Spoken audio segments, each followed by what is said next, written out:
Let's talk about looks. Now, looks mean a lot of different things to a lot of different people. And you hear it all the time, well, you want to look nice for an interview, but not too nice. Well, what does that mean? For example, went out with some friends to New York, and they're a younger generation friend. They said, hey, look nice. So I get my nice shirt on, my sports jacket on, I'm looking kind of sharp, and I go with them, and man, they are drip. And I'm like, oh, I am in a I was so embarrassed the whole entire time. Really cool people, and never said that we had a great time, but man, that really weighed on me. So understanding what the dress is going to be important. So let's start off first with do a quick search on the company you're going to be applying for.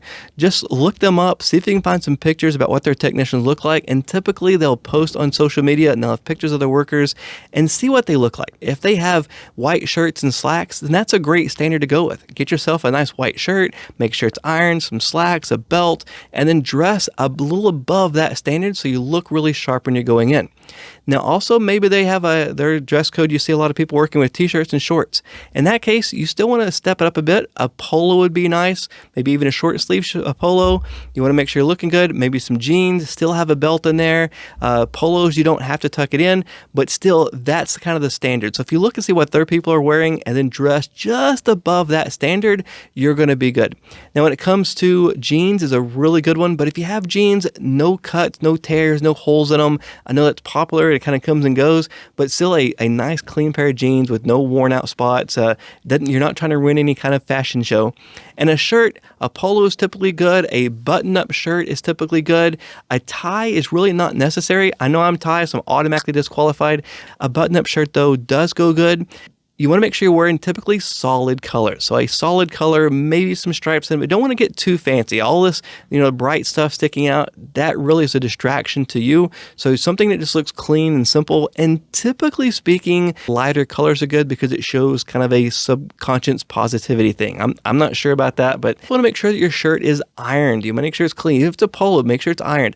Wrinkles really bother some people. Students have gone to interviews before that was a shirt that wasn't ironed and it was a big issue for the employer. So make sure your shirt's looking good. You want to make sure that you're smelling good. I know that some people, they sweat more than others. So make sure you're having some kind of cologne, not towards, bothering too many people. Ask a stranger, hey, how do I smell? The stranger, you're not going to see them again. Maybe they won't answer you. Maybe like, hey, no, you smell good. But make sure it's not overpowering. If you're going to put some cologne, just a little bit. It goes a long ways. Deodorant's a good thing. I've seen it before where students didn't wear a deodorant. And body odor can be definitely an issue. And then make sure, get you a haircut. Trim your beard up. My beard needs some trimming right now, but make sure you clean up, that you look nice. Show that you have interest in taking this job. Also, when it comes to shoes, a typical work boot or a work shoe, maybe even a single monotone color shoe is going to be good. I see it now. I know the popular things are these really bright colored shoes, and that they're great. They look so cool, and they look really much more comfortable.